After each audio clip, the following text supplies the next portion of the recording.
Muchas gracias por llenar, por petar la comiteca. Es un placer verla así. No esperábamos menos, como teníamos a Elvira y a Paco esta tarde juntos.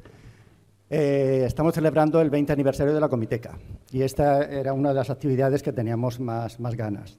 Cuando empezamos a programarla, pues hablaba con Juanjo, Juanjo Lara, el director de la biblioteca, y decíamos, si traemos a Paco por un lado y traemos a Elvira por otro, tenemos dos actividades que van a ser muy potentes y va a venir mucha gente. Pero dijimos, pero si los juntamos, entonces ya es la caña, porque es que, o sea, tenerlos juntos es la bomba. Y efectivamente, así ha sido. Además, tenía todo el sentido porque cuando empezamos con este ciclo, que estamos hoy mismo haciendo, el ciclo Comité-Comiteca, con quien lo inauguramos fue con Paco. Con Paco, con Ana Galváñez, fueron quien inauguraron el ciclo y la comiteca entonces era más pequeña, se ha ido ampliando. Afortunadamente, esta tarde ya está a tope y ha sido suficiente. Y con Elvira ha sido una labor de desgaste continuo, el que he tenido con ella, porque ella incauta. Yo hace ya muchos años, en el 2009, cuando vivía en Nueva York, hicimos una guía de lectura, Brújula para tebeos, y le pedí que por qué no colaboraba con un artículo sobre cómic, porque queríamos gente que no fuera del ámbito del cómic y hiciera un artículo sobre ello. Y Elvira, pues tan amable ella, fue y nos hizo el artículo.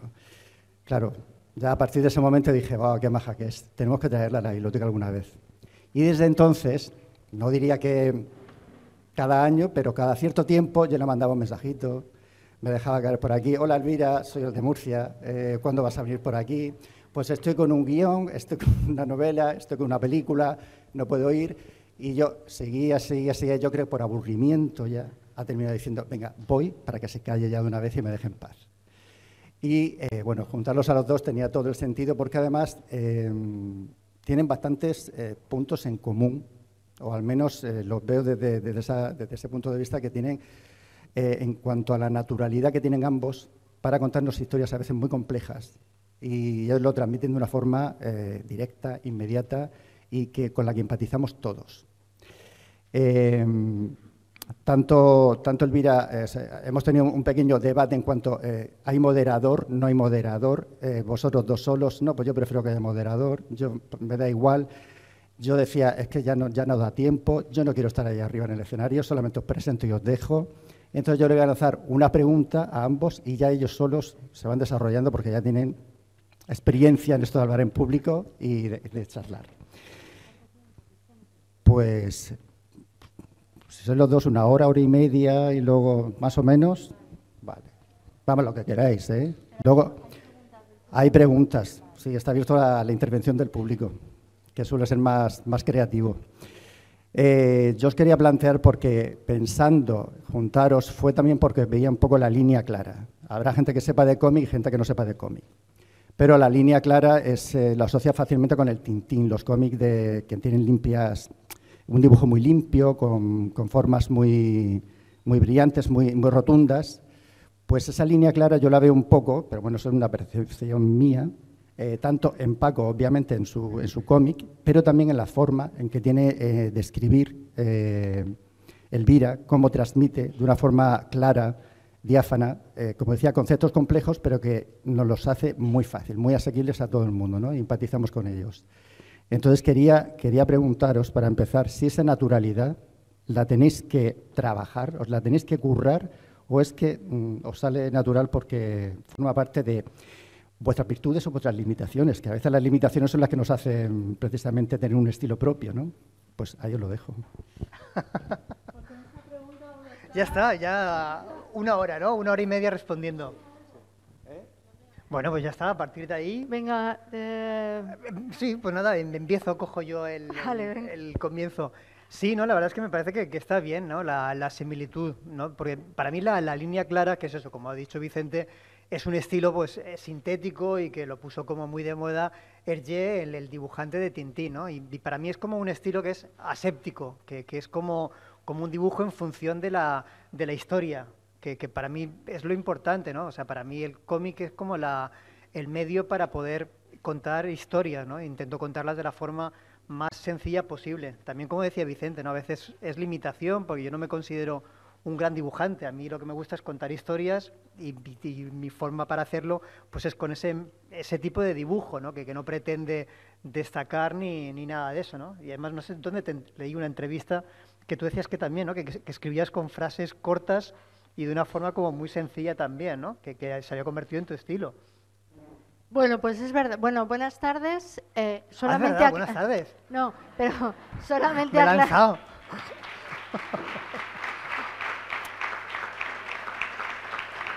Solamente quería aclarar que todas las excusas para no venir que le puse que no eran excusas, que eran verdades como puños, que es que no podía, que esta vez he venido porque he podido. Pero ahora hablaremos también, ¿no? de cómo conseguir, ¿no? el compaginar el trabajo con todo lo demás. Esa es la segunda pregunta.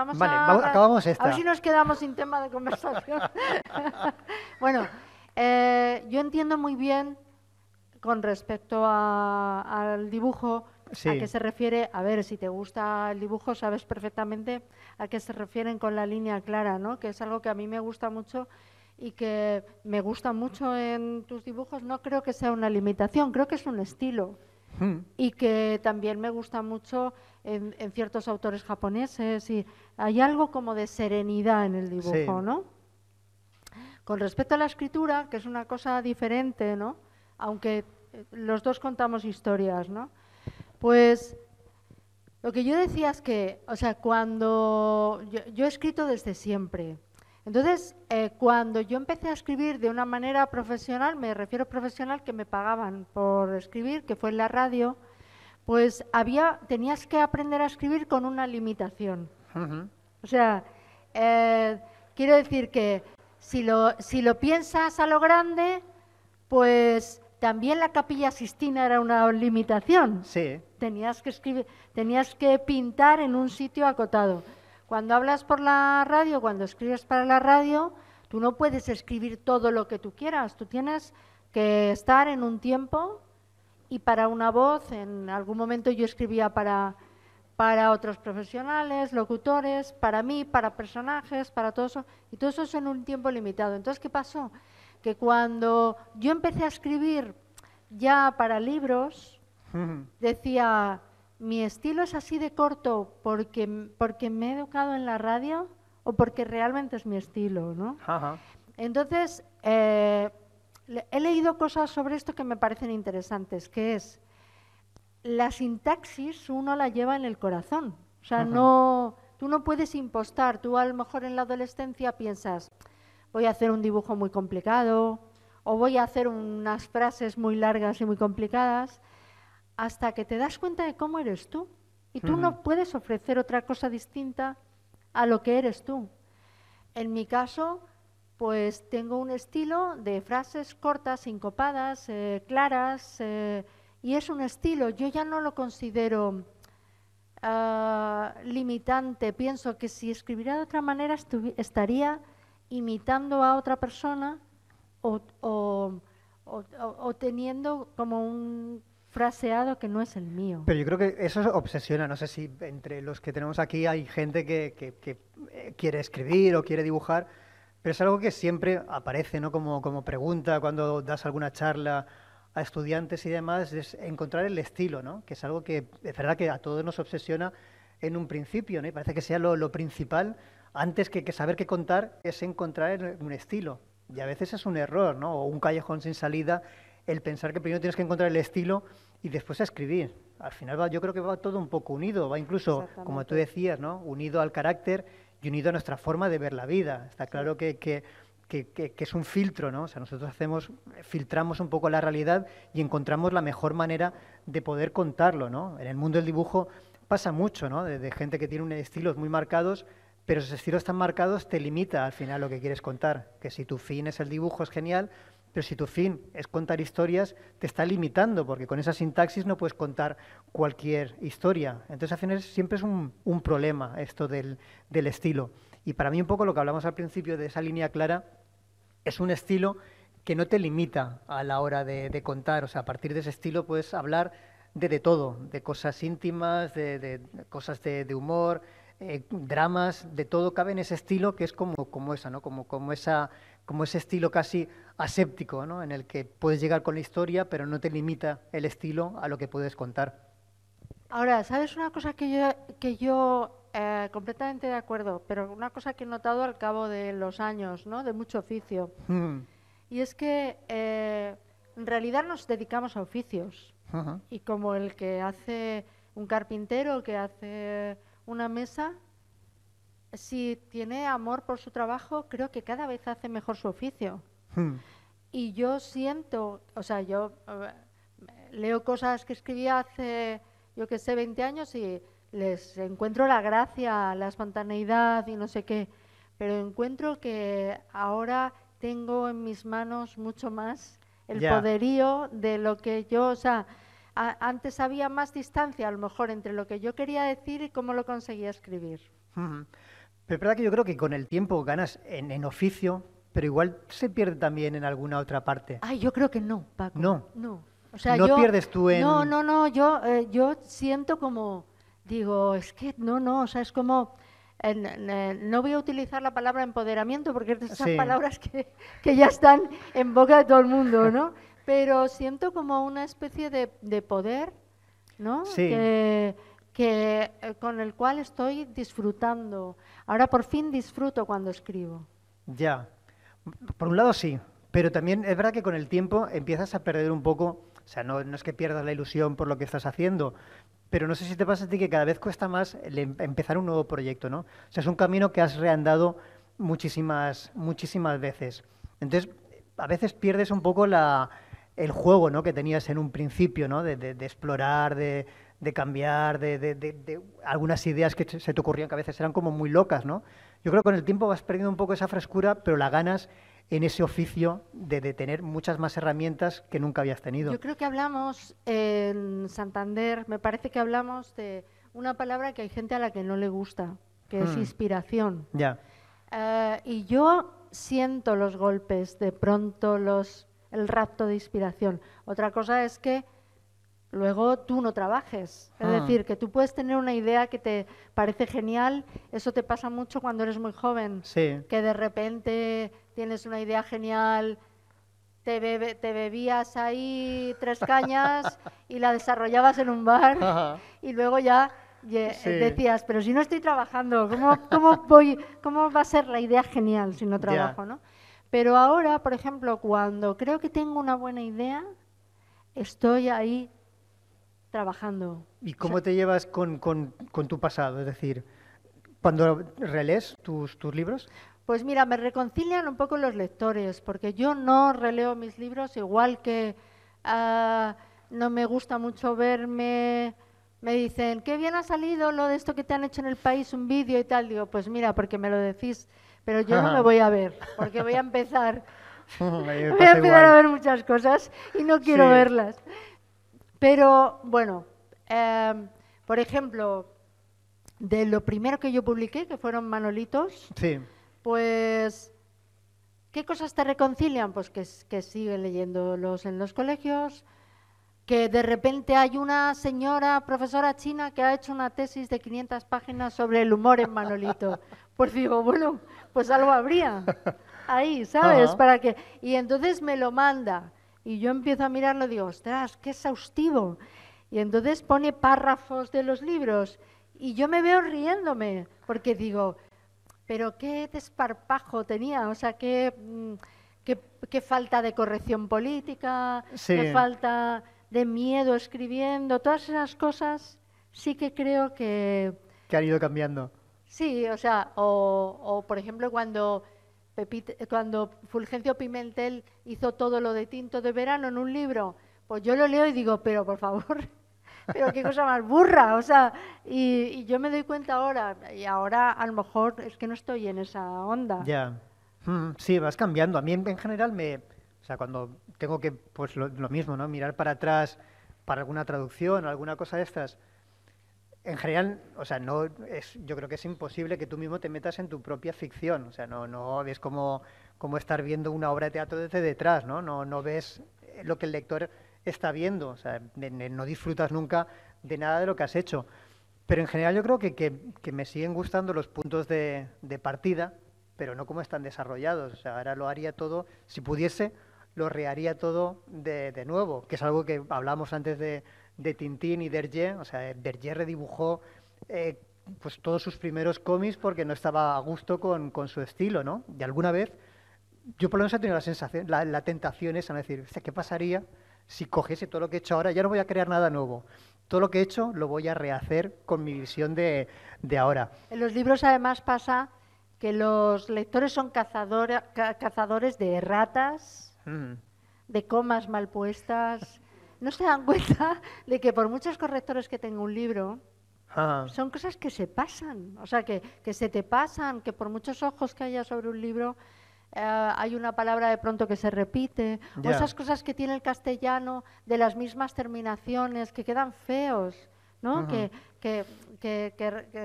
de repente muchas palabras terminadas en ción pues te queda feo y todo eso. Y hay una serie de lectores que son muy puñeteros con eso y te escriben. O sea, lo primero para señalártela, ¿sabes? Entonces dices, joder, fíjate en todo el libro, ¿no? Y te has fijado en la coma. Sí, porque yo no mi cosa es, escribo un libro, lo entrego, ahí lo tenéis, ¿sabes? Ahora tengo que corregir porque se van a hacer correcciones de libros míos para sacarlos con prólogos y todo esto que van a ser bonitos. Pero para mí es un sufrimiento estar mirando el libros míos, ¿no? Me acuerdo que en una entrevista el escritor Philip Roth decía, estoy leyendo toda mi obra. ¿Tú te acuerdas? Sí, había dedicado sus últimos años ya a leer su obra. Y decía, y le preguntaba el periodista, ¿y qué tal es? Y decía, en inglés, fucking brilliant, jodidamente brillante. Y decía, hay que ser Phil Roth, ¿no? Phil Roth para hacer eso. No, pero aparte de que fuera, es que no todo lo suyo era jodidamente brillante, no. Ni tan siquiera siendo Philip Roth. Y me parece una pérdida de tiempo leerse uno mismo, ¿no? O sea, es como escuchar tus chistes. Tú eres viejo, te vas a morir en un tiempo limitado, ¿no? Dices, ¿por qué no te lees libros que no has leído, no? No, o sea, llévate a la tumba algo nuevo, no te... Sí, es como una cosa muy absurda, ¿no? Porque siempre además acabas con esa, salvo que seas, bueno, pues eso, ¿no? Un egocéntrico, pero siempre tienes la sensación de que son obras que no han tenido nunca el resultado que tú querías, ¿no? No. O sea, en alguna forma son frustradas todo lo que haces. Fíjate que la única vez que he oído eso y lo he entendido, de ver lo que tú has hecho, porque lo entiendo. Carlos Saura, que era vecino nuestro durante un tiempo, nos contó, como él estuvo casado con Geraldine Chaplin, conoció a Chaplin mucho, era su suegro. ¿Qué familia, ¿no? ¿Qué familia? Por resumir, ¿no?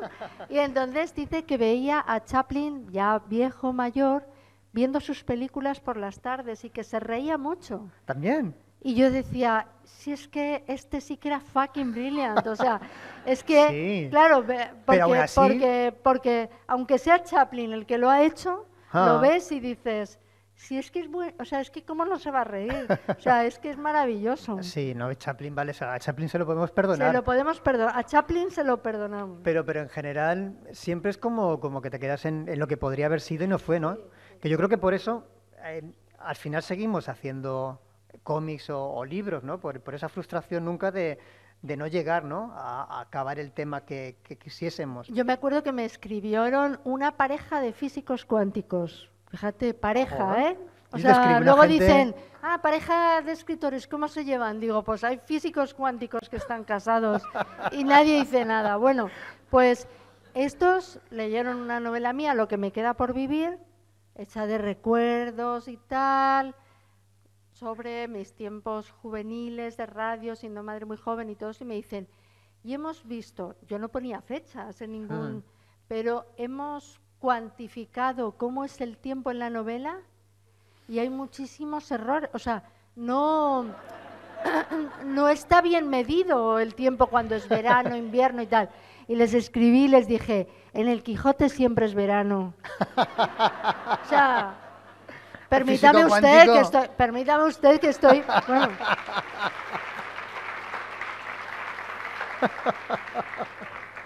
Sáqueme usted otra pega. Bueno, pero al final el lector tiene derecho, no, claro ¿no? O sea, sí. Tiene derecho, pero voy a decir que te manden a ti las cartas. A los físicos cuánticos, ¿no? Que me escriban. Exacto. Además, en el mundo del cómic es la cosa también más rara de leer del mundo, porque en el mismo bocadillo tenemos el presente, que a veces no coincide con la acción de los personajes, o sea que eso ya para los cuánticos debe ser como la locura Paco, absoluta. Que yo en los dibujantes tengo mucha curiosidad. ¿Cómo es el niño Paco Roca? Que yo algo me imagino del niño que le gusta imitar a los tebeos o que hace... O sea, muchos dibujantes han empezado porque les gustaban los tebeos y escribían monos, ¿no? Sí. Bueno, yo creo que no... En esto hay siempre esa pregunta, ¿no? ¿Desde cuándo dibujas, no? Y lo curioso es que yo creo que el dibujo es lo que antes hacemos, ¿no? Nuestra primera forma de expresión. Antes que aprender a escribir, incluso antes que saber hablar, dibujamos, ¿no? O sea, lo llevamos ahí como dentro de expresarnos por medio de garabatos o de lo que sea, ¿no? Lo que pasa es que yo creo que hay gente, por lo que sea, que seguimos dibujando siempre.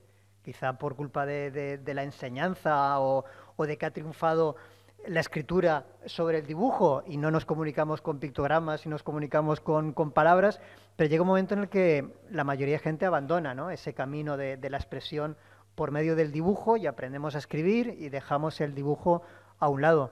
Pero para mí siempre ha sido como mi forma de expresión, ¿no? En la que me siento cómodo y siento un placer, al igual que imagino que tú sientes placer en describir lo que ves por palabras, a mí me pasa con el dibujo, ¿no? O sea, siento un gusto por dibujar las cosas que veo o las cosas que me ocurren, o incluso las cosas que, digamos, el reflexionar me sirve el dibujo para ello, ¿no? O sea, a veces cuento la anécdota de uno de los primeros cómics que hice, no recuerdo qué edad tenía, que mis padres me llevaron a ver La Guerra de las Galaxias. O sea, yo soy de la generación que vio La Guerra de las Galaxias en cine, incluso lo decimos en castellano, La Guerra de las Galaxias, y me pareció la película más espectacular del mundo, ¿no? O sea, salí de allí con las ganas de volver a verla. Pero sabía que mis padres, para una vez que me llevaban al cine, no iban a llevar a ver la misma película, ¿no? Y sabía que pasaría mucho tiempo antes de que pudiese volver a ver esa película y sentir todo lo que había sentido viéndola. Entonces la única forma que se me ocurrió de revivir todo aquello que me había parecido tan mágico fue hacerme mi propio cómic sobre la Guerra de las Galaxias. Entonces me encerré en mi habitación a dibujarlo y los días que estuve dibujándolo estaba viviendo esas sensaciones que había visto en la película. Y también me di cuenta de que, joder, ¿por qué recrearlo tal cual? Puedo cambiar cosas, no puedo alterar la realidad. Y para mí fue como haber descubierto mi profesión, ¿no? Y de hecho sigue siendo lo que me lleva ahora a seguir haciendo cómics, ¿no? Que puedes, por un lado, revivir momentos que para ti son especiales y, por otro lado, alterarlos, ¿no? Que en esto también se uniría un poco con lo que hacemos los dos, ¿no? De autoficcionar en cierta manera, ¿no? Las cosas que nos ocurren, ¿no? Del poner a nuestras familias o las cosas que hemos vivido y recrearlas, ¿no? En cierta manera. Fíjate, yo, claro, tú estás dibujando a este niño y encontraste ahí primero un juego, luego una forma de expresión, finalmente un oficio y todo esto, ¿no? Yo creo que estamos muy limitados también por lo que nos han enseñado en la infancia. Hay primero nos dividían en niños para ciencias o niños para letras, ¿no? Pero luego todo lo que se refiere a disciplinas artísticas, sí. Yo creo que hay una parte en la que todos servimos y hay otra parte en la que ya los que están más dotados se pueden dedicar a eso. Pero hay una primera parte en que creo que todos los niños sirven para todo. Sin embargo, se coartaba mucho la imaginación infantil. Tú no sabes cantar, tú no sabes... Todas esas disciplinas que digamos que no eran las más troncales, sino que eran la música, el dibujo, enseguida te desanimabas, enseguida te desanimabas. Y de hecho el dibujo, ¿no? O sea, yo creo que cuando nos enseñan en el colegio a escribir, no se espera de nosotros que seamos Shakespeare o o Cervantes o quien sea, ¿no? O sea, tú te aprendes a escribir para poder expresarte y lo haces lo mejor posible y ya está. Pero con el dibujo no, o sea, con el dibujo, si quieres dibujar, se te exige de ti una perfección. Y todos esos exámenes, dibujo lineal. Claro, y yo además, no lo entendí y el nunca copiar. eso. Y es matar un poco la esencia de la libertad, ¿no? Que para un niño es el dibujo, ¿no? Cuando empiezas a arreglarlo. En ciertas cosas nos han cortado las alas, ¿no? Sí. Porque ahora estoy segura de que muchos de ustedes van a gimnasia, algo de gimnasia, lo que sea. Todos hacemos algo, ¿no? Pues imagínate los que eran patosos de niños, ya estabas marcado. Sí, por eso cuando ahora ves que hace gimnasia todo el mundo encuentra la forma en la que moverse y no pasa nada. Sí. Y sin embargo, igual, dibujo lineal, gimnasia, el potro. Era muy humillante, ¿eh? ¿Cuántos niños y niñas se han quedado sin que les guste moverse por el potro? Sí, no, marginado. El puto potro. O sea, el potro era una cosa que tú te imaginas, como tuvieras un poco de imaginación, decías, me voy a romper la cabeza. Sí, o el otro, el Plinton era, ¿no? Había otra cosa.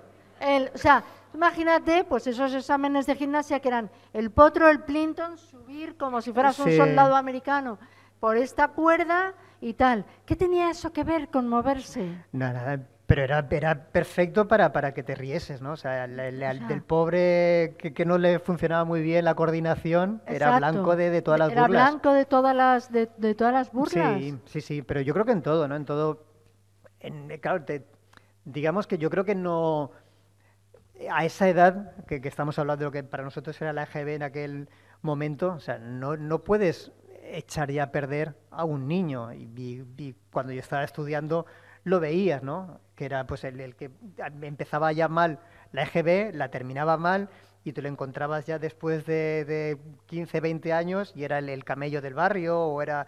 Dices, ¿cómo puede ser, ¿no? Que desde un comienzo ya, desde tan tierna edad, digamos, tu vida ya haya encontrado un camino de perdición, ¿no? O sea, hay que ser muy cuidadosos con los niños, ¿eh? Sí, porque te marca para todo, ¿no? Para lo bueno y para lo malo, ¿no? Sí. O sea, para lo bueno, no sé si te ocurre a ti, pero yo me doy cuenta, o sea, hay veces que tienes que explicar el por qué has hecho determinado cómic o idea o lo que sea, ¿no? Y siempre buscas como la explicación que queda bien para decirla en una charla o en la prensa, ¿no? De, pues yo hice, yo qué sé, esta historia porque, me interesa el exilio, me interesa la memoria, porque tal, porque no sé qué, y tú mismo te buscas como un razonamiento.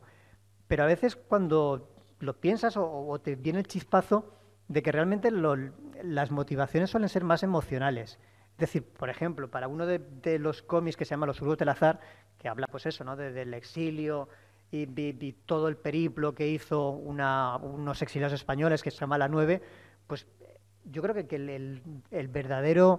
la verdadera chispa por la que quise hacer esa historia es porque estos exiliados, una de su aventura, pasaba por el norte de África y estaban en un fuerte militar. Y esto me recordaba a un cómic de Tintín, que era de los cómics, Los cigarros del faraón, que creo que es el cómic que más veces he leído. Y cuando vi la posibilidad de que podía dibujar eso, que tantas veces había leído, yo creo que fue la chispa de querer hacer esa historia, ¿no? O sea, al final yo creo que hay como emociones infantiles que nos guían un poco el camino de lo que hacemos de adultos, ¿no? Y sobre todo a la hora del trabajo creativo, ¿no? De revivir ciertas sensaciones por medio del dibujo, o no sé si por medio de la novela, de cosas que hemos vivido, ¿no? De querer pasar por ese camino, ¿no? O sea, yo creo que hacer igual me estoy liando ya mucho. Hacer un cómic, por ejemplo, para mí es como una especie de viaje emocional. Es decir, tengo un personaje que tiene que llegar de A a B, pero ese camino, ese viaje puede tener infinidad de puntos intermedios, ¿no? De momentos en los que te puedes parar por ahí, ¿no? En ese itinerario. Y escoger unos u otros, yo creo que a veces va en función de querer sentir esas determinadas emociones, ¿no? De querer pasar por el fuerte infantil de Tintín, o querer con este dibujo, con esta escena, reconstruir una película que vi, o una sensación que tuve de pequeño, o un verano en no sé dónde, ¿no? Digamos que eso es lo que hace personal el trabajo, ¿no? El ir de A a B. No sé si tienes esa sensación a la hora de crear.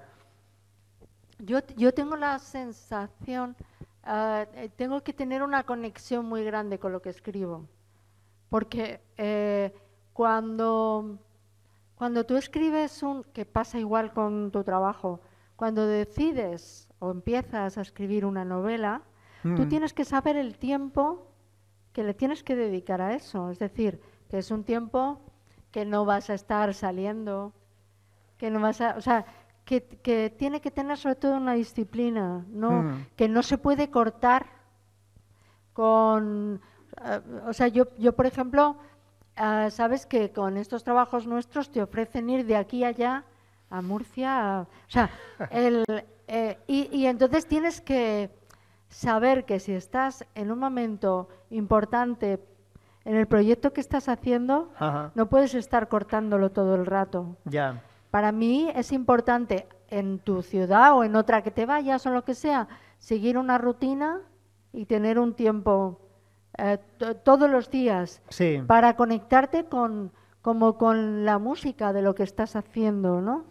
Entonces, yo a veces he sentido que tenía muy buenas ideas, una buena idea, pero no he tenido la disciplina. Entonces, he perdido de repente la conexión con esa historia. Claro, es que a veces es emocional. A mí me pasa a veces cuando, o sea, no sé si tú tienes tu libreta o tu archivo donde vas anotando las ideas. Sí. Que a veces apuntas una idea porque vas con prisa o lo que sea, y es una idea que es una frase, un par de frases, ¿no? Cuando la lees después de un tiempo, o sea, no entiendes muy bien el por qué. Dices, ¿esto por qué me pareció importante en su momento?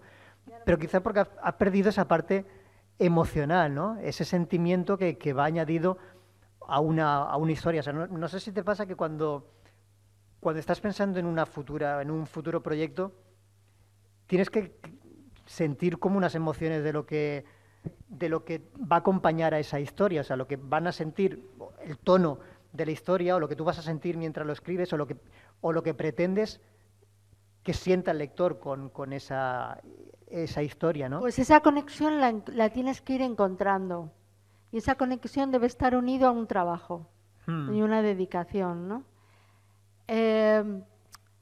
Yo me parece que el primer verano del confinamiento y tal, yo tenía un proyecto de hacer una cosa sobre años 80 y las relaciones de ligue y sexuales que había entonces, que son, pues, en teoría diferentes de las de ahora, ¿no? Y estaba en eso, pero de repente subí a el pueblo donde nació mi madre. Es un enclave en España muy curioso, muy particular, que se llama el Rincón de Ademuz y que pertenece a Valencia, pero se mete hacia arriba y está más cerca de Teruel, o sea que es interior, ¿no? Es una zona súper bonita, de estos sitios que hablan de la España vaciada y todo esto, pero bueno, yo voy y me encuentro un montón de gente, pero, o sea, quiero decir que todos son primos míos, entonces yo digo, esto está vacío, pero en cada esquina estoy viendo a alguien que conozco, ¿no? Entonces, bueno, pues yo, claro, toda mi infancia y todo esto, entre tanto traslado, pues íbamos a ese pueblo, pero no conocía bien las aldeas. Entonces, por un reportaje que me hicieron, subí a una de las aldeas y me quedé muy impresionada. Me quedé muy impresionada primero porque está muy bien, porque hay gente y está muy bien conservada, y luego porque es un sitio precioso de una naturaleza que está al alcance del ser humano, no es como grandes, no sé, como puedes andar por el campo y todo eso, ¿no? Y me quedé muy, muy impresionada y empecé boom, a decir, si yo escribiera una historia aquí, y bueno, y empecé a escribir una historia, que es la novela que voy a publicar. Pero fue curioso porque el verano pasado ya estaba como muy metida en la novela y volví a subir a la aldea, fui varias veces. Y entonces me dijo una vecina, ya me conocían de ir por allí, y entonces me dijo una vecina, oye, que Margarita no se ha vuelto todavía a Tarragona porque tiene algo que darte. Tiene un regalo para ti. Y yo pensé, qué raro, un regalo, ¿no? Aquí, quiero decir que eres un sitio muy remoto. Entonces, y yo digo, ¿y para mí? Dice, sí. Y bajó Margarita con un sobre. Y dijo, no quería volverme a Tarragona porque tú me dijiste que ibas a volver y quería darte una cosa. Entonces, me da el sobre y yo lo abro y es una foto. En la foto está ella en este momento que me da la edad, tiene 75 años. Y cuando me da la foto, está ella como con unos 17 años, un recogido para arriba muy de la época, así tipo años 60, y 4 niños. Y somos nosotros, somos mis hermanos y yo. Entonces, yo es que no entendía no entendía como esa mujer. Y yo de repente me veo ahí con 2 años, en un recuerdo que yo no tenía, era de otra persona, un recuerdo mío, pero que era de otra persona, le pertenecía a ella. Y me dice, es que cuando os trasladaron a Tarragona, tu madre le dijo a tu padre, sí, pero yo, si tengo una chica que me ayude, quiero que sea de mi tierra. Porque mi madre iba de un lado a otro de España, quiero que sea de mi pueblo, de mi zona. Y entonces me lo dijeron y yo con 17 años me fui con vosotros y viví 2 años con vosotros. Y entonces lo más impresionante fue que erais 4. Detrás de la foto pone con mis niños de Ademuz. Claro, yo, que una persona que no conozco me llame mis niños. Y entonces hizo una descripción exacta con adjetivos de cómo éramos cada uno. Y éramos exactamente igual cuando yo tenía 2 años que ahora. Mis hermanos, o sea, todos respondíamos a nuestras personalidades de cómo somos ahora. Entonces yo que estaba inmersa en una historia que es de misterio, situada por allí, dije, hay algo. O sea, tú imagínate, un atardecer bonito de últimos de agosto, de tal, en un sitio perdido, tal, una mujer te da una foto y apareces ahí con 2 años. Es una especie de señal en la que tienes que creer para decir, estoy haciendo lo que tengo que hacer. Escribir una historia que suceda en este sitio. Porque es extraordinario. Sí, porque además yo creo que durante mucho tiempo continuamente estás dudando, ¿no? No sé si te pasa de si será el proyecto que tienes que hacer, de si será el camino bueno, ¿no? Y necesitas cosas así. ¿No te ha pasado algo así que te...? Hay señales siempre, ¿no? Que de repente te coincide, pero yo creo que porque de repente durante claro, los años que estás es como cuando vas a tener un hijo y todo el mundo a tu alrededor tiene un hijo, o cuando 1000 cosas, ¿no? De estas, con una historia yo creo que pasa lo mismo, ¿no? Los años en los que estás trabajando con ella, únicamente vives para esa historia, ¿no? Todo lo que lees, ves, escuchas, estás viendo cómo lo puedes adaptar, ¿no? a lo que estás haciendo, ¿no? Y vas encontrando cosas que parece que sean señales, ¿no? De repente encuentras en un libro un párrafo que dices, bueno, pero es que esto define exactamente lo que estoy haciendo, ¿no? Yo creo que es porque tienes como las orejeras, ¿no? De los caballos o de los burros como en una única dirección, que es en la que quieres contar tu historia. ¿Y a ti no te pasa que cuanto más personal, o antes se decía local, es la historia, crees que puedes llegar a más gente? Yo pensaba que no. O sea, cuando luego te das cuenta de que no tiene nada que ver, pero por ejemplo, lo primero más local y más personal que hice, que podía ser un cómic que se llama La Casa, que es sobre una casa de campo y demás, y sobre mis padres, cuando lo estaba haciendo y les conté a mis hermanos la historia que estaba haciendo, bueno, ellos primero que no son muy lectores, y segundo tampoco de cómic, ¿no? Entonces me decían, bueno, pero ¿vas a hacer un cómic sobre eso, sobre nuestro padre, sobre la casa? Pero si además ahí no hay ninguna historia, o sea, no hay nada, no es lo que te esperas, ¿no? De un gran drama ni nada de esto, ¿no? O sea, no tiene nada de especial para nosotros, sí, pero para el resto de gente. Y cuando lo estás haciendo es verdad que piensas que no, o sea, que lo que estás contando no es interesante, ¿no? De hecho, piensas que si tú has necesitado toda una vida, ¿no? Para darte cuenta de la importancia de una persona, en este caso mi padre, ¿cómo vas a transmitir eso en unas pocas páginas a un lector, ¿no? Y que llegue a emocionarse con determinadas cosas? Y claro, luego te das cuenta que esto es como, bueno, como lo de los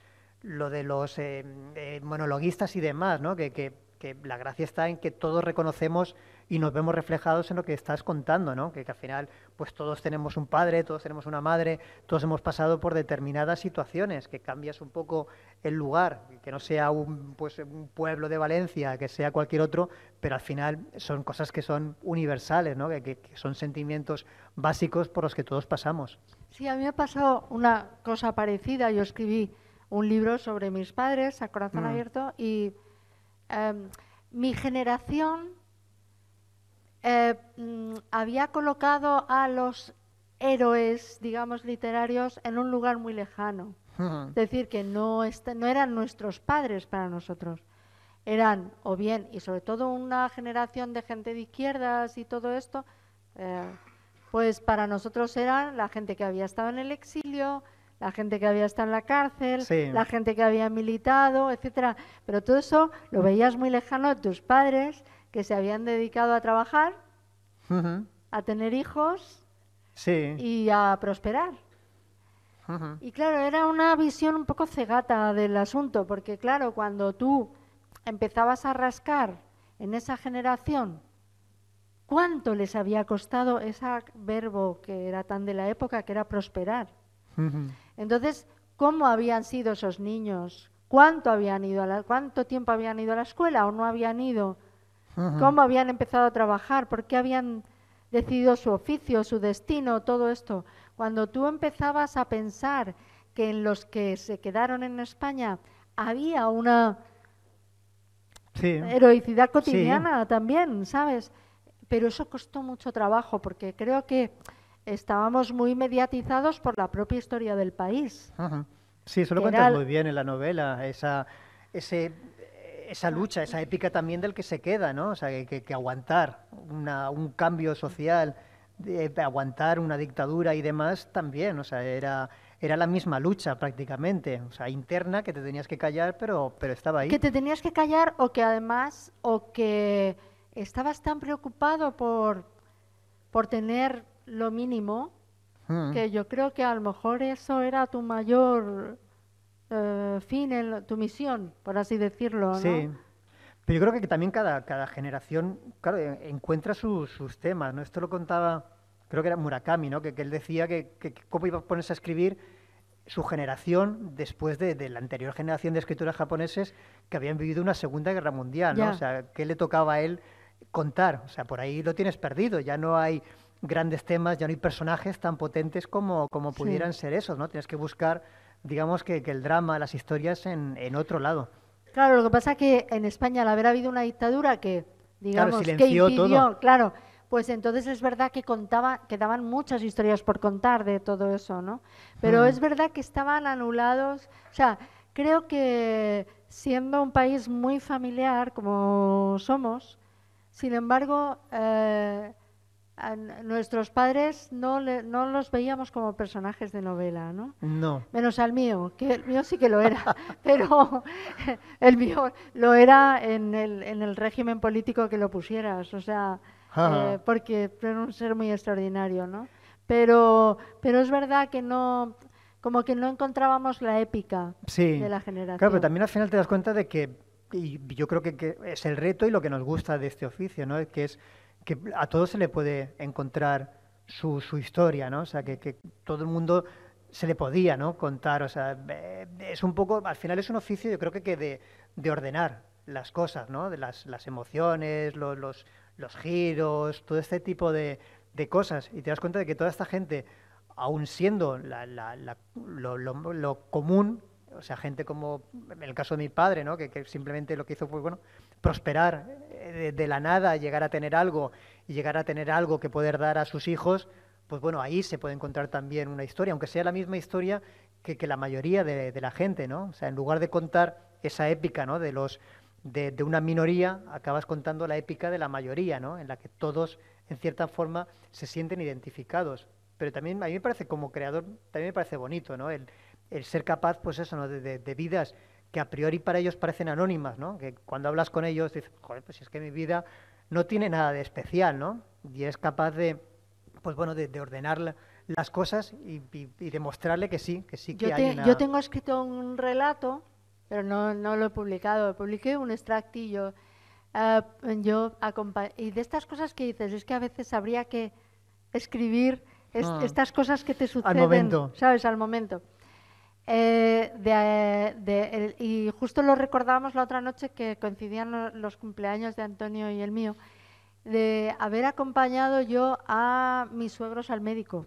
Entonces, esa generación de mi suegro que era hortelano en Madrid, llevándole yo a un médico que era de su misma edad, pero el médico mi suegro era pues recio, un agricultor recio y tal, y el médico tenía pues era un médico, parecía un intelectual, una melena lánguida, así, o sea, entonces eran dos personas de la misma generación, pero dos vivencias, vamos, en las antípodas, en otro país, en otro mundo, Entonces, el médico, él estaba teniendo le encontrábamos como pérdidas de memoria o que estaba muy despistado, estas cosas que de repente dices ¿qué le está pasando, no? Y yo allí en medio era como una especie de traductora entre el médico, que os digo, que era un sabio no sé qué, y mi suegro, que era otro sabio, pero del campo, o sea, no, ¿sabes?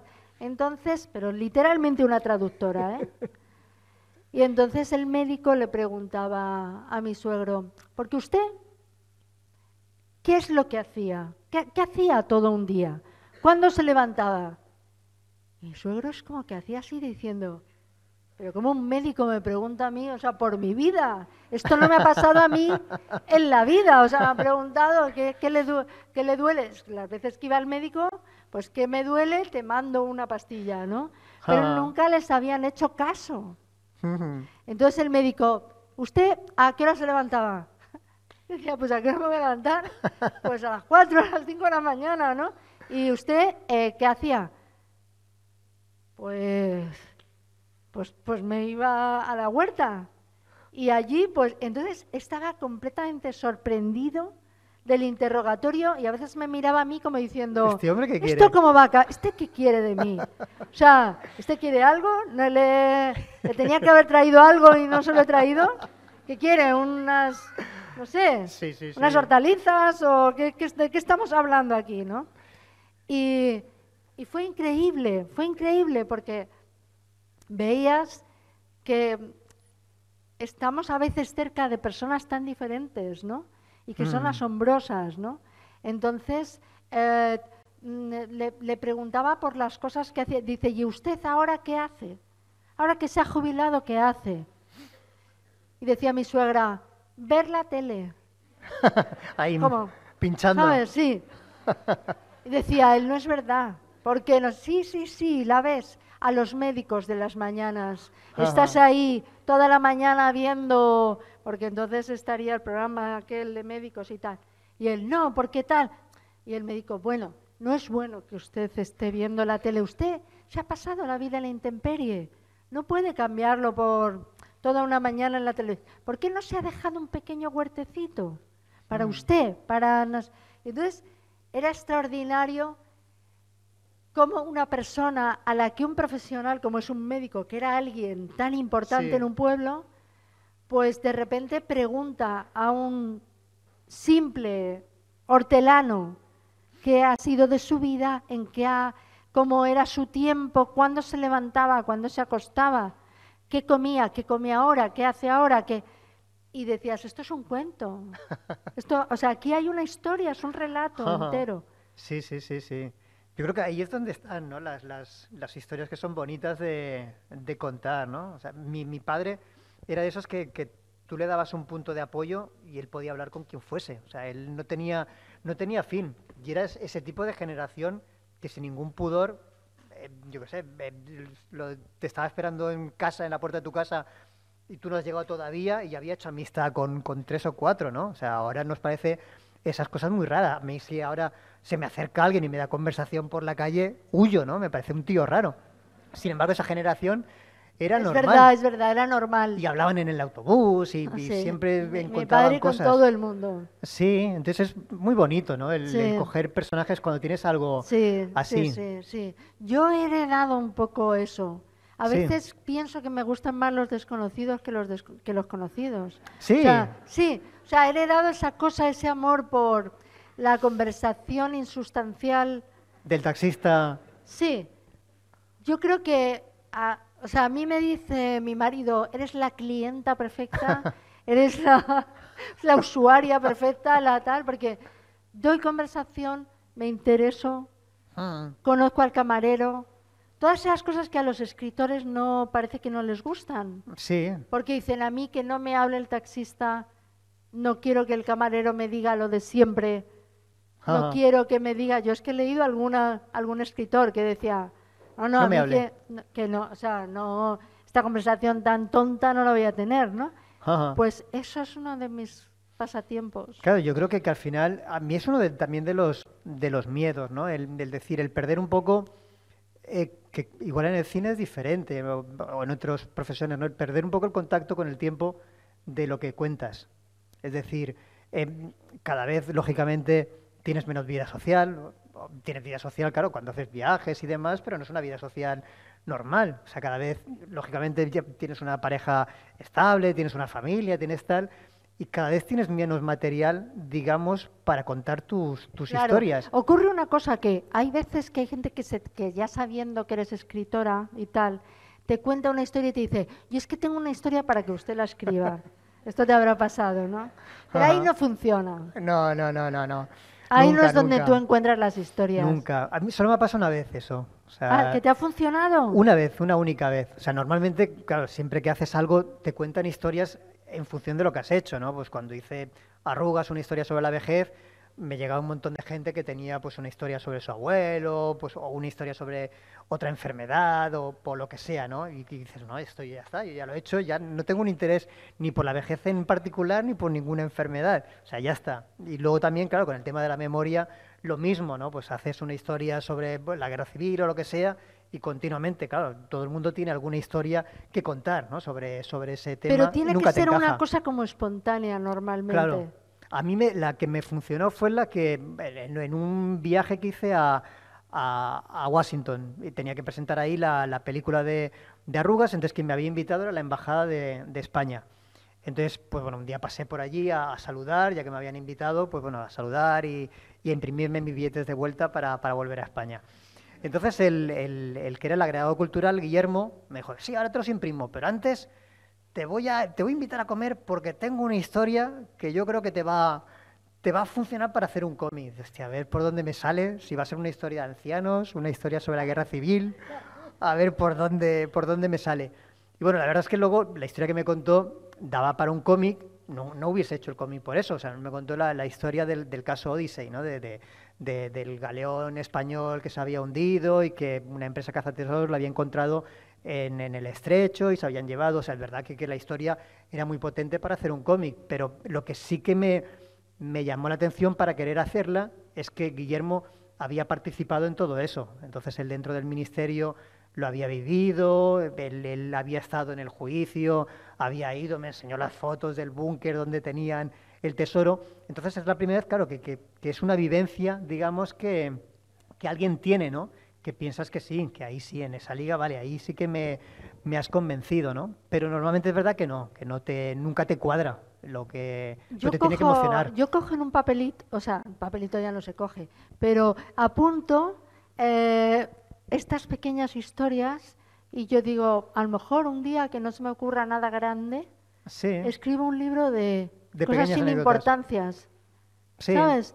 Que digo, no sé, me parece como la gente que te vas encontrando, vas a hacerte un análisis, ¿no? Ajá. Y estás así y le preguntas a la enfermera, que es un ser encantador, que te ha hecho los análisis. Siempre hablamos de mis venas que no se ven. Entonces, pues esto ya llevamos muchos años, décadas incluso.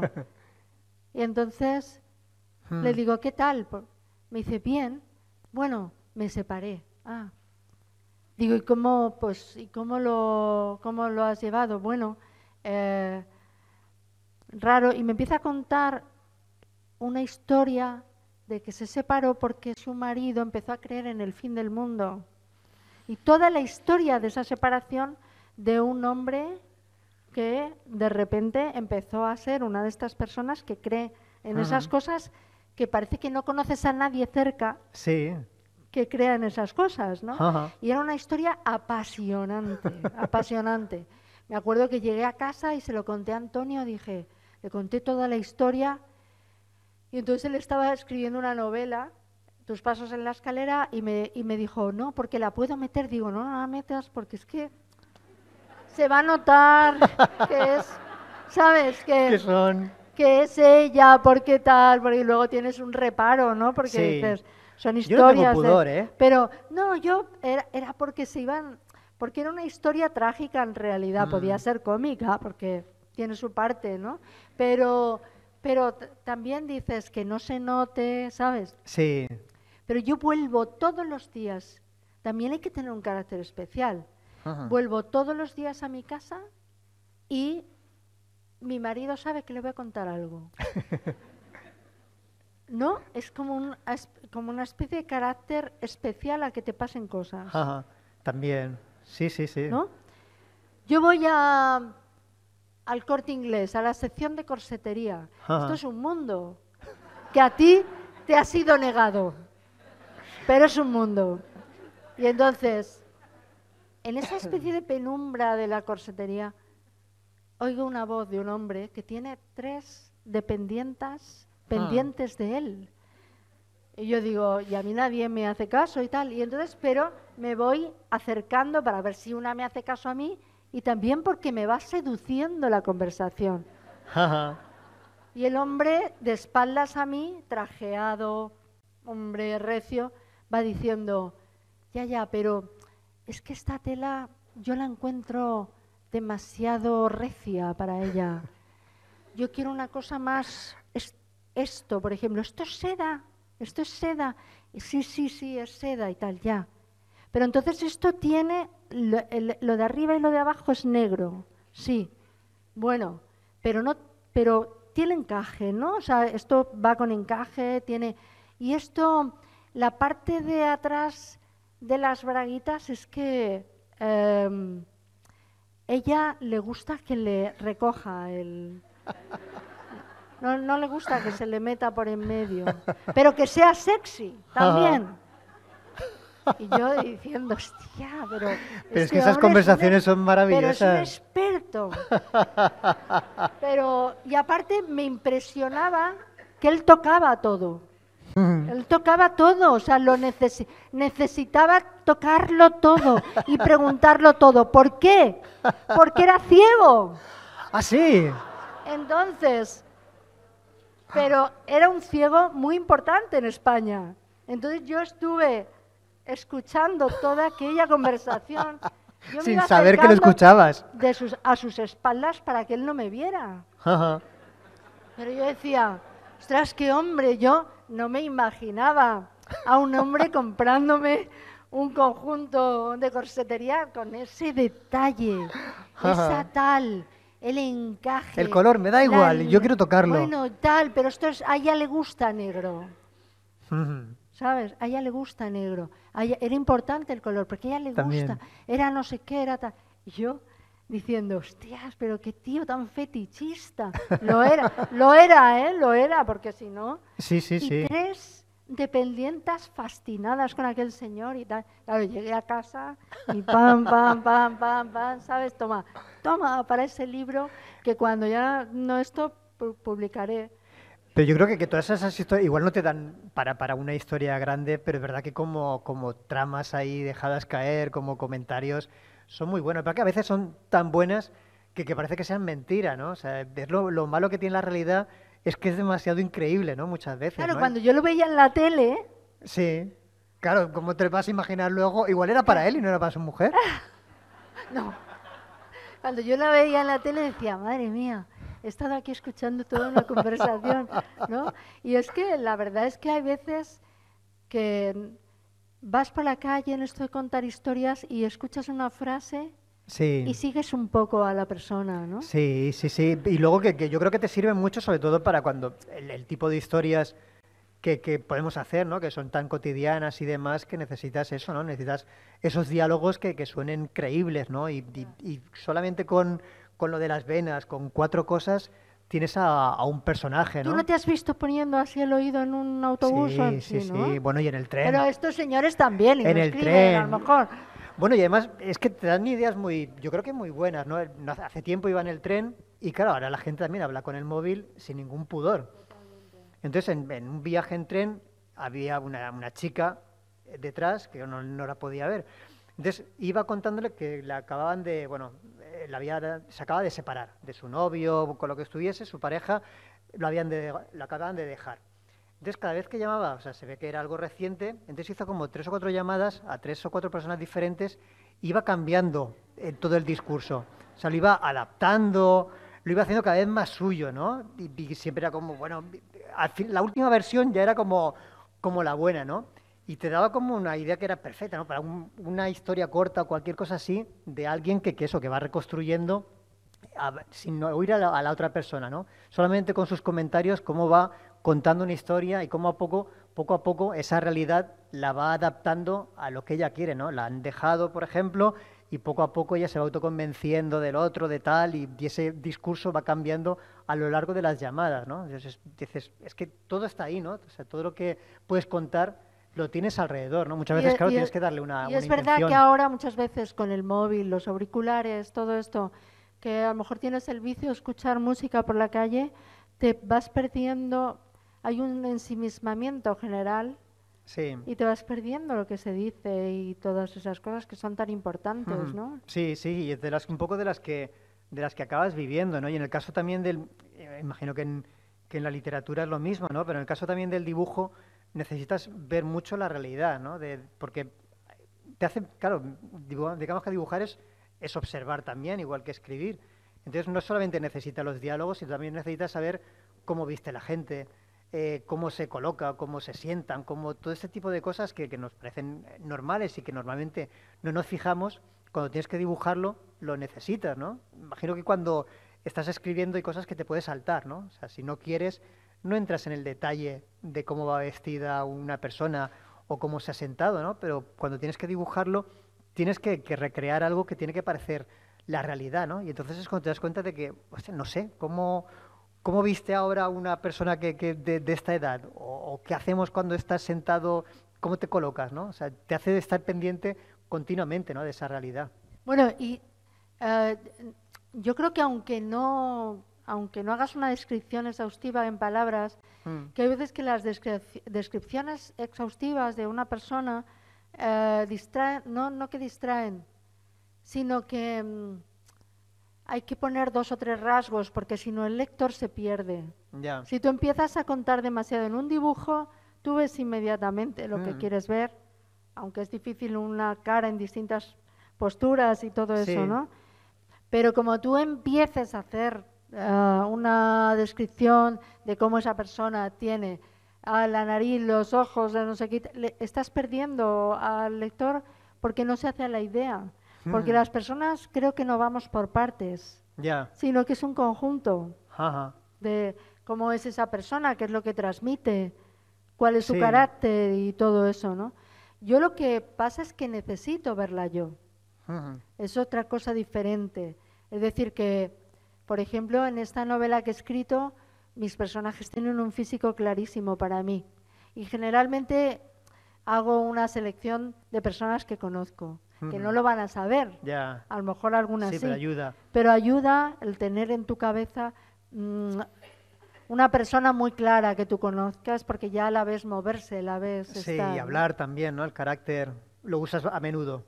O sea, todos tus personajes, digamos, se corresponderían más o menos los que no son reales, o sea, los que no son historias. No, y esto de ficción. Autobiográficas. Porque esta es ficción completamente. Y entonces, pues, a un personaje femenino se lo dije. Le dije, he tomado todo, porque además no lo voy a decir, es una persona conocida, y le dije, he tomado todo tu físico. O sea, porque me gustaba, porque estuve trabajando con ella y me gustaba y me servía muy bien y me servía para yo no tener que preocuparme de cómo construyo esa persona. El físico al menos lo tengo en mi cabeza. ¿Y el carácter cómo construyes la personalidad de...? Eso es más complicado porque yo creo que también el que tengas el oído para el habla te ayuda, porque es verdad que hay muchos tipos de escritores. Hay escritores que hacen hablar a sus personajes a todos de la misma manera, porque son un reflejo de cómo escriben ellos y ya está.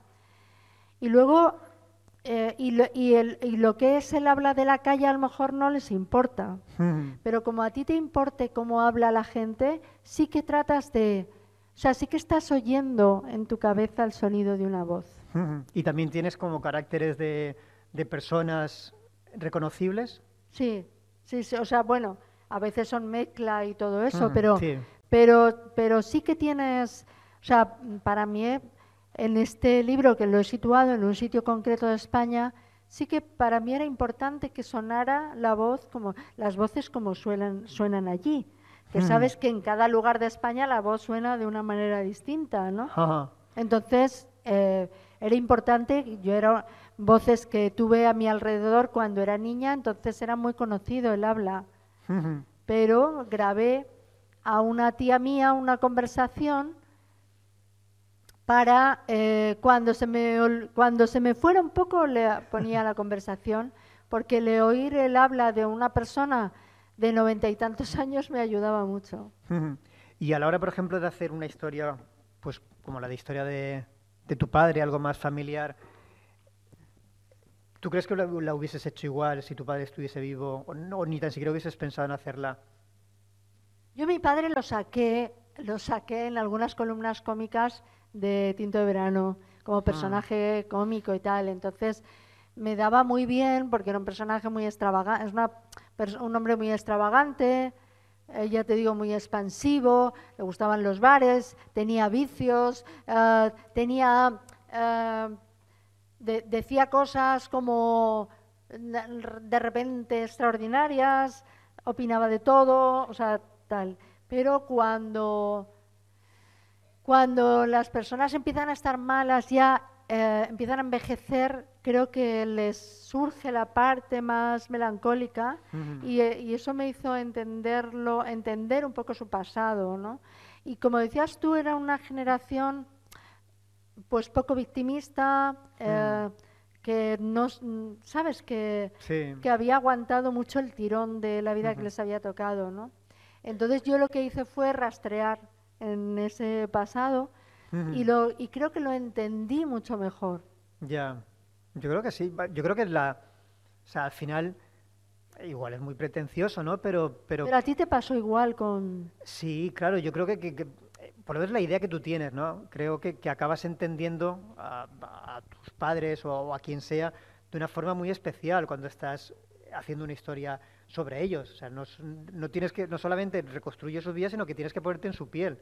O sea, normalmente, claro, tú empatizas con tu padre o con tu madre, los entiendes y demás, pero rara vez haces el ejercicio de meterte dentro de él para hablar por él y para actuar por él, ¿no? Y eso es lo que acabas haciendo cuando estás escribiendo una historia, ¿no? Entonces te acabas dando cuenta de determinadas cosas, a veces para mal, ¿no? O sea, un cómic hice sobre mi madre, claro, llegas por un momento a verte como tu madre y a verte a ti como una persona externa, ¿no? Y darte cuenta de cosas que hacías que dices, bueno, que era un cabrón, o sea, ¿cómo se me podía ocurrir a mi pobre madre analfabeta decirle estas cosas, ¿no? Pero hasta que no haces una historia, por lo menos a mí me cuesta, ¿no? Entrar en ese grado de empatía, ¿no? que tienes y lógicamente te cambia mucho, ¿no? Te cambia cuando haces una historia como estas. Sí, a todos los personajes hay que quererlos. Hay veces que hacen cosas que no están bien. Sí. Pero hay que quererlos en el sentido de que tú tienes que tener una actitud compasiva con el ser humano. O sea, ya te digo, los personajes no son un fiel reflejo de lo que tú eres y luego tampoco yo tengo la necesidad de dar un mensaje moral con los personajes. Ellos quiero que se comporten tal como son, ¿no? Sí. Entonces, eso es un descanso. Hay gente que escribe mucho con su ideología, pero yo prefiero dejarla a un lado y dejar que los personajes se comporten como con lo que ellos piensan, ¿no? Porque esto no es un tratado de yo qué sé, de cómo ser mujer en estos momentos o algo así, ¿no? Sí, pero siempre es difícil, ¿no? Siempre es difícil porque siempre intentas darle a todo lo que has hecho como una especie de intención, ¿no? Es decir, vale, pues si cojo esta historia es porque quiero contar esto, ¿no? Y al final acabas haciendo un poco de trampa, ¿no? Y moviendo a tus personajes en determinado camino. Completamente. Lo que pasa que yo, por ejemplo, con mis padres tuve que hacer un esfuerzo porque pertenecían a una España tan diferente de la que hoy vivimos, ¿no? Que si yo utilizaba las palabras que hay ahora, pues a la segunda página hubiera dicho que mi padre era machista. Pero yo pensaba, pero si esa palabra no se utilizaba en su generación, si no estaba en sus vidas, ¿por qué voy a entrar yo desde mi presente a usarla? O sea, ¿por qué voy a usar la palabra trauma? Mi padre no pensaba que hubiera sido un niño traumatizado, jamás. O sea, mi padre era una persona que leyó, pero esas palabras no estaban en el vocabulario, en su idea de la vida. La gente se ponía triste, no se deprimía. O sea, entonces, ahora son palabras que se usan, que se han generalizado. Ya no significan lo que significaban en un sentido estricto. Todo el mundo tiene días que está deprimido, ¿no? Cuando la depresión es una enfermedad muy seria, ¿no? Sí. Entonces la gente dice que tiene... El otro día oía una artista diciendo, no, en una entrevista de estas nocturnas de mucha sinceridad, no, yo viví o sea, yo tuve una infancia que estuvo muy bien, pues imagínate, 30 y tantos años, 40. Tuve una infancia que estuvo muy bien, mis padres eran guays, es verdad que eran guays, que yo lo sé, que eran guays y no sé qué, tal, mucha libertad, mucho tal. Dice, ahora a ver, que traumas los tenemos todos. Y digo, no, traumas no los tenemos todos. O sea, estamos utilizando trauma para todo, cualquier acontecimiento. La vida está llena de acontecimientos. Pero no son necesariamente traumáticos. O sea, el que a ti un día un profesor te riñera o tu madre no te dejara ver la tele o hasta cuando tal, no es un trauma. Es una cosa que pasa todos los días, ¿sabes? Entonces, sin embargo, la generación de nuestros padres, que efectivamente... Al no haber palabra, no tenían palabra, pero sí les había pasado. Sí, no, desde luego, sí. Porque si tú pasas una infancia en una guerra, si tú pasas una posguerra... Y además aprendieron a no decirlo, ¿no? A llevarlo dentro, a no decir nunca nada. Y eso, en cierta forma, en mi caso, con mi padre fue como una espina clavada, ¿no? El no... Mi padre, pues eso, hablaba con todo el mundo menos con su familia. O sea, lo contrario. Había veces que yo qué sé, que se iba, venía a mi casa, me traía un tupper de comida que había hecho mi madre y por más que yo lo intentase dar conversación, o sea, no era incapaz de estar más de 2 minutos hablando con mi padre, ¿no? Era como conversaciones de estas que no van a ningún lado, ¿no? Que tiras del hilo y no hay manera. Bueno, ¿y qué? Bien. ¿Y habéis hecho algo este fin de semana? Nada. Entonces, por mucho que no había forma, ¿no? Entonces, nada, bueno, pues nada, adiós.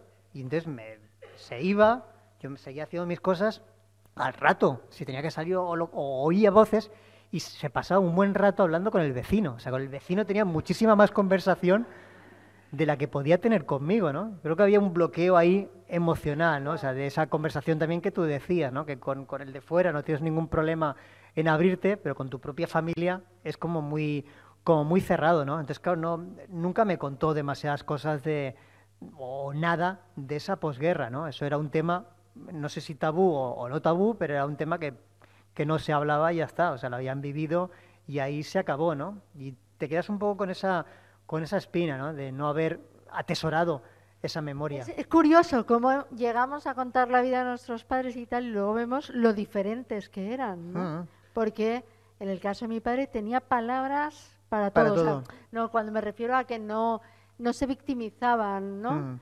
Pero tenía tantas palabras para todo que ahora estás viendo en telediario y dices, esto ya lo decía mi padre. O sea, porque la sabiduría popular.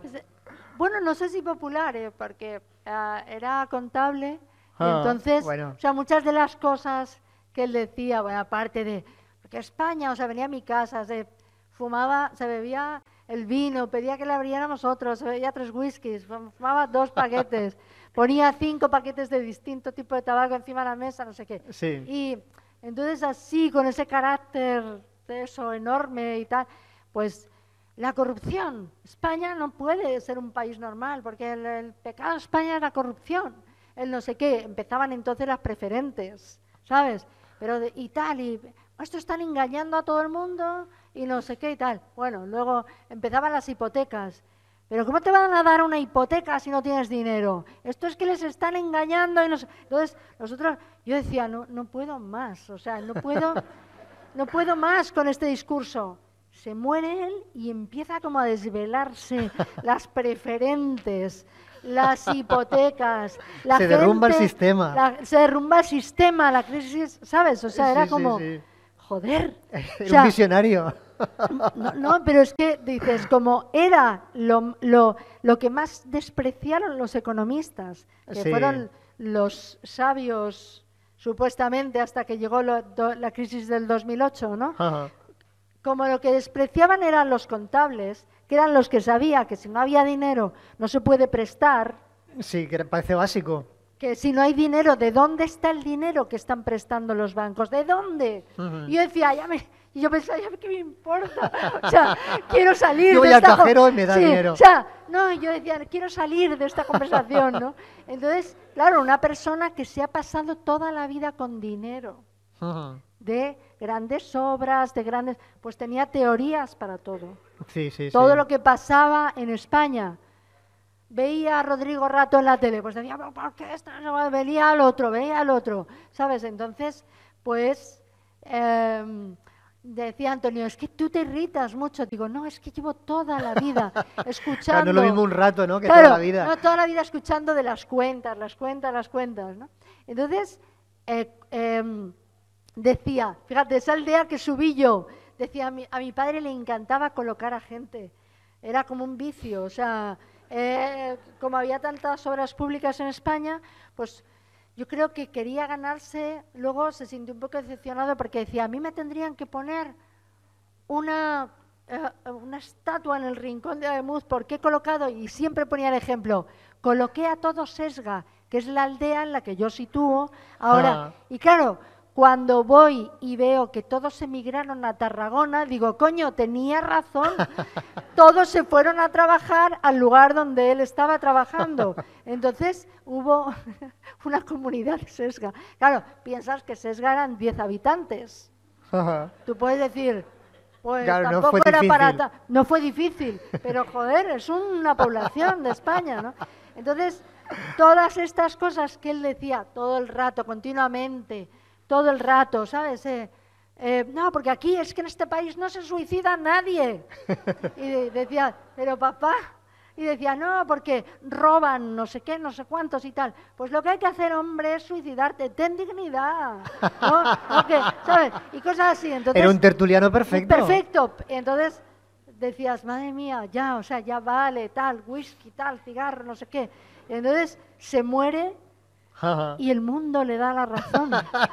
Y entonces, pues dices, joder, hablaba, es verdad, pero tampoco hablaba tanto por... O sea, ¿y qué pensabas de tu trabajo, de ti como escritora? Pues, hombre, tenía sentimientos encontrados cuando salía él como personaje, pues había veces que le parecía Le daba como un poquillo de reparo. Claro, de reparo, porque yo a todo esto que estoy contando ahora, pues imagínatelo en una crónica del país, ¿no? Sí. Por ejemplo, mi padre ha llegado a casa, ahí está, en Tinto de Verano, y les ha dicho a los niños, vosotros no os droguéis, hay que fumar, hay que, no, tal, antes yo os doy un cigarro, que no sé qué, o hay que beberse vino, o hay que beber vino, hay que... Él con los vicios buenos de la persona sana, ¿no? Sí. Pues haciendo toda esta de pedagogía a los niños, ¿no? Y que crecieron pues escuchando eso. Y particularmente mi hijo Miguel creció, o sea, mi padre lo sacaba muchas veces y era pues como esos niños antiguos que ya no se da eso, que el abuelo les lleva a los bares, ¿no? ¿Ah, sí? Que eso ya está muy mal visto, ¿no?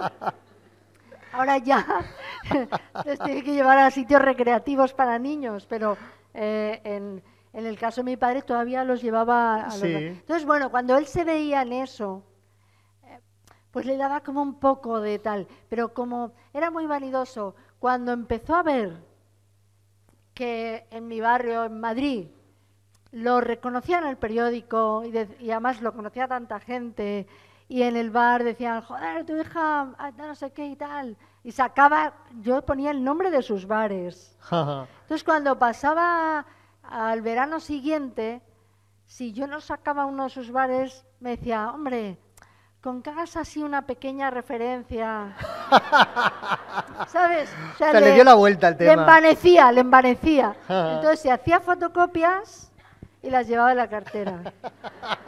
Entonces, cuando él murió, vimos que tenía, o sea, una carpeta por cada uno y estaba incluido Antonio y eran todas las cosas que habían salido de nosotros publicados, incluidos los crucigramas. Caray.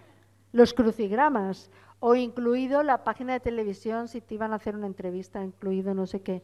O sea, era amor eso, ¿no? O sea, entonces es cuando tú dices, bueno, pues era muy irritante, pues sí, era irritante. Pero luego también, y entonces eso lo tuve en cuenta cuando escribí el libro, que las personas no somos perfectas, ¿no? No, y además también al final acaba siendo, una cosa es como tú te proyectas, que al final es como has aprendido a lo largo del tiempo o cómo te has desarrollado, y otra cosa es cómo eres por dentro, ¿no? Que a veces no eres capaz de cambiar ese yo de fuera y mostrar, ¿no? Cómo eres, pero ahí también es lo bonito de los personajes. Claro, o sea, si yo veía a mi padre, él era el cumpleaños del niño, y se lo llevaba a la sección de juguetería, ahora no sé de qué era, Carrefour no, pero uno de estos de barrio. Y le ponía la sección de juguetería y dice, ¡hala! Coge una cosa. Y el niño acababa llorando porque daba vueltas. O sea, y yo decía, papá, no se hace así. Cómprale una cosa y se la das. No se hace así. Porque acababa llorando y mi padre riéndose. Está llorando, ¿sabes? ¿Pero por qué llora? Si yo le he dicho, pues escoge una cosa, ¿no? Como diciendo, pero ¿cómo son los niños ahora, no? Que lloran por todo. Que lloran por todo, ¿no? Entonces, pues claro, ¿ves esa diferencia entre aquella España y esta? Acaba siendo cómico. Sí. Todo depende de cómo se cuente, pero sí, no, la verdad es que eran personajes increíbles, ¿no? Para historias, o sea, son porque en el perfectos. Silencio de tu padre habría muchas cosas también. Sí, ¿no? Y además también encontré una carpeta como la que tú dices de mi padre, ¿no? Que mi padre que nunca, o sea, yo creo que nunca entendió muy bien a qué me dedicaba. O sea, mi padre pensaba que esto del dibujo no iba a ningún lado, ¿no? Y hasta el último día me estaba dando ahí dinero, o sea, cuando podía ganar muchísimo más dinero del que él tenía en el banco, él me seguía dando como 50 euritos porque pensaba que mi trabajo no daba para esto, ¿no? Siempre estaba como preocupado, ¿no? O sea, mis padres, no sé los tuyos, durante un tiempo no apoyaron para nada esto de que me dedicase a algo artístico. Para ellos era como... Claro, era como un fracaso, ¿no? O sea, no poder, como hobby bien, pero ¿quién se dedica? Además, yo vengo de una familia que no, o sea, la cultura, o sea, cariño había infinidad en mi casa, pero libros no había ningún libro en mi casa. O sea, era totalmente... Lo más bizarro que podías pensar es que tu hijo se dedicase a algo relacionado con la cultura, algo que no les cabía en la cabeza. Entonces intentaron por todos los medios que no me dedicase a esto. Y es verdad que luego lo asumieron y perfecto, pero yo creo que siempre pensaron que trapicheaba con algo sucio, o sea, que yo no podía vivir de esto de dibujar. Pero sí que por lo menos sí que tuvieron, creo yo, ¿no? el sentirse orgullosos al final del trabajo de su hijo, porque vieron un poco que había tenido repercusión. Entonces también, como tú dices, ¿no? Pues mi padre no era de bares, él era de jugar a la petanca, de sus amigos de la petanca lo respetaban. Hombre, tu hijo el otro día lo vi por televisión o no sé qué. Y mi padre ahí sí que... Sí, y por lo menos piensas, ¿no? que al final pudieron, ¿no? relajarse, aunque me siguiesen dando 50 euritos ahí bajo mano, pero bueno, pensaron que no estaba todo perdido. Mi padre me escuchaba en la radio. O sea, cuando yo hacía un programa en Radio 3, que empezaba a las 7 de la mañana, me escuchaba en la radio. Y él, claro, estaba ya orgulloso. Sí, muy orgulloso. Era a mí la que me cortaba que él estuviera pendiente de todo lo que yo hacía, porque yo siempre tuve como un carácter muy irreverente, o no sé si está bien decirlo así, o sea, no lo digo como una cualidad, sino porque era así. Sí. Y porque, bueno, la propia emisora de Radio 3 era así, no me invento yo el sitio, era así. Entonces, cada vez que tenías que decir algo así, pues gracioso, atrevido y tal, ya estaba diciendo yo, ya está mi padre yendo de camino a la oficina, escuchándome y tal. Y de hecho, me ofrecieron escribir algún relato para Interview. ¿Sabes tú que en Interview había relatos? No eran relatos eróticos, eran guarros directamente. O sea, no era una cosa, ¿sabes? No era fino para nada.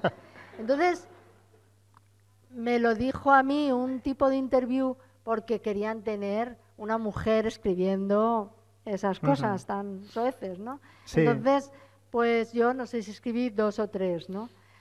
Además, qué ingenua con mi cara, o sea, con mi foto. Mi foto vestida, o sea, las que salían de... Eras la única vestida, ¿no? Era de toda la única vestida. El relato estaba ilustrado por chicas desnudas, ¿no? Pero ¿cómo se me ocurriría a mí cuando todos los hombres de España llevaban el interview bajo el brazo? O sea, en todas las casas, lo recordaréis, el Interview era una revista... Familiar. Familiar, sí. O sea, entrañable y familiar, ¿no? Entonces mi padre se compraba, porque además había buenos reportajes en el Interview. Sí. Y mi padre pues era de los hombres que se compraba el Interview toda la semana, que el cambio ese de España, que de repente ahí no se pensaba que las mujeres estaban cosificadas, sino que se había despertado toda el destape y el sexo y estaba como a la vista de todo el mundo. Y eso significaba en ese momento libertad, no significaba. Y entonces, yo sin avisar, mi padre, yo pienso ahora, mi pobre padre, o sea, me ve ahí con esa foto que me acuerdo perfectamente, ¿os acordáis esas coletas de pelo largo que te hacías aquí, salía como una cascada todo el pelo así, como, ¿sabes? Como un poco Pepi Lucibón, así, ¿no? Y yo así, ¿no? Muy seria, muy escritora, muy seria, y con esas mujeres desnudas ilustrando el relato y tal. Y el relato, o sea, yo lo recuerdo, es que me da como vergüenza, porque yo, además, es que soy muy pudorosa para todo eso, ¿no? Y entonces me acuerdo que, claro, fue como un rumor. Mi hermana me dice, hombre, es que, joder, como diciendo, ¿cómo se te ocurre, no? Y mi hermano me dijo, bueno, papá lo ha leído, pero ha dicho, bueno, pero escribe bien. Entonces qué bonito. Mira, qué talante, ¿no? Mira, pues ahí también volvemos a estar unidos, porque igual ya terminamos, ¿no?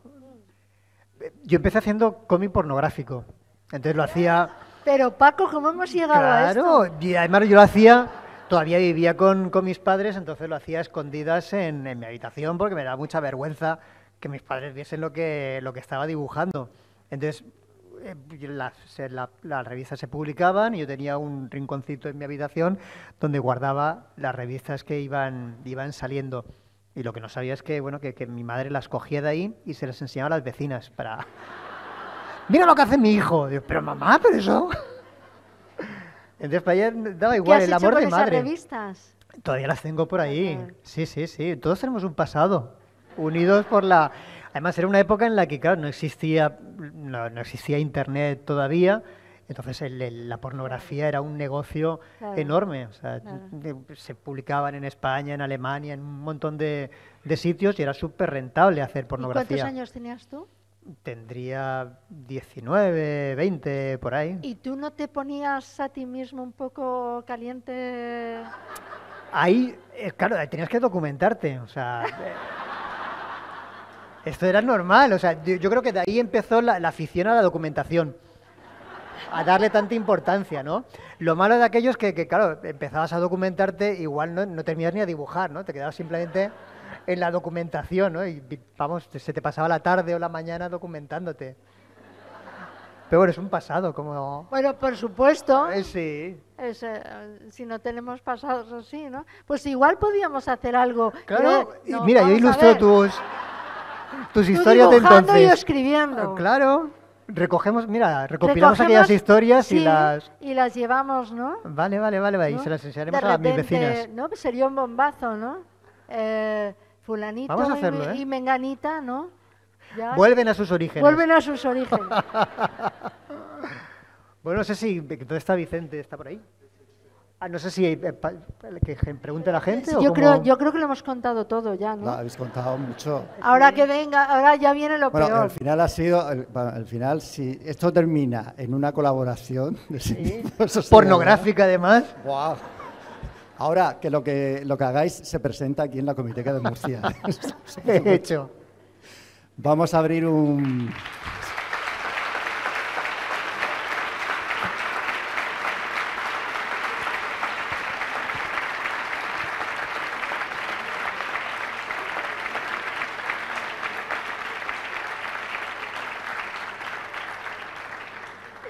Vamos a abrir un turno de preguntas, somos muchísimos, con lo cual vamos a tener que reducir un poco porque es imposible, pero seguro que habrá gente que quiere hacerle preguntas, o sea que ir levantando por allí, voy para allá.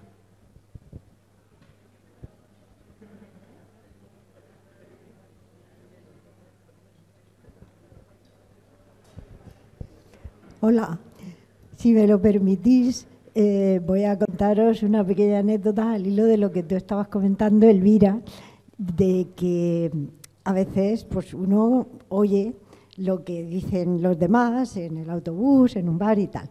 Y es una anécdota de José Luis San Pedro, que en la época en la que los audífonos se veían mucho, no eran esto que llevamos ahora, esto que llevo yo ahora, eran unas cosas enormes que tenían un cable y se ponían en una mesa y tal. Entonces contaba José Luis San Pedro que él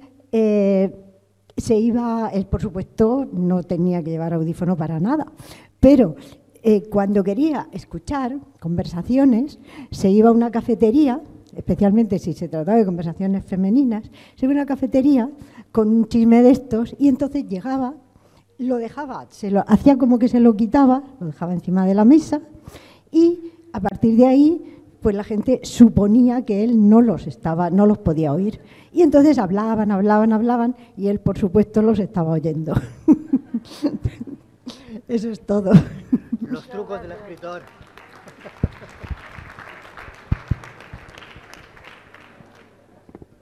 ¿Más preguntas? Por aquí. ¿Sí? Hola, buenas noches. Muchas gracias por la simpatía de la charla y por todo lo que nos habéis contado. Y quiero decir al principio una cosa que dicen los chicos en la escuela.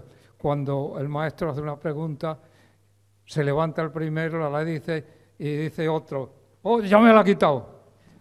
Porque o es verdad que pensaba hacerla o por decirlo. Bien.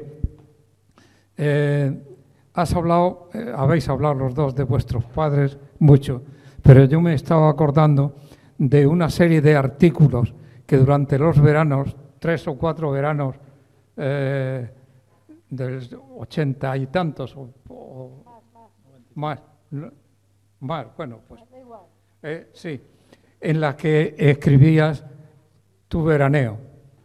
En uno tuvisteis obras en la escuela, en la casa, y en otros, pues nada.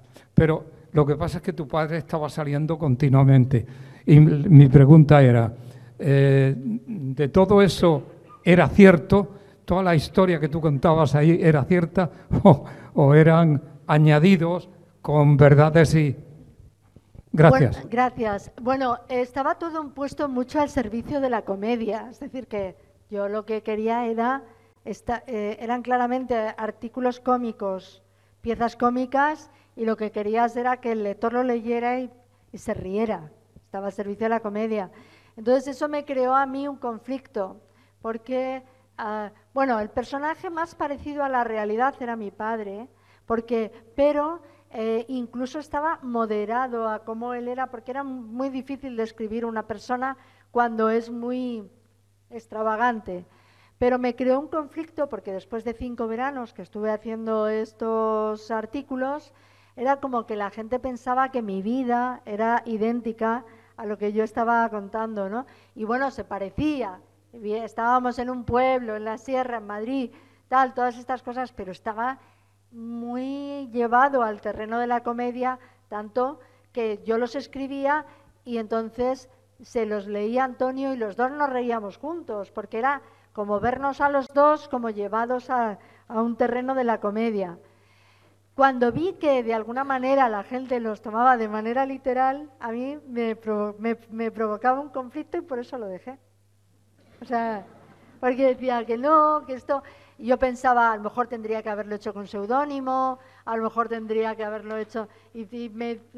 Cuando le das demasiadas vueltas a las cosas, ya dices, se acabó. Y mire que me los pagaban bien, ¿eh?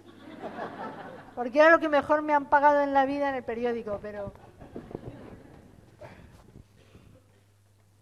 ¿Alguna pregunta más tenéis?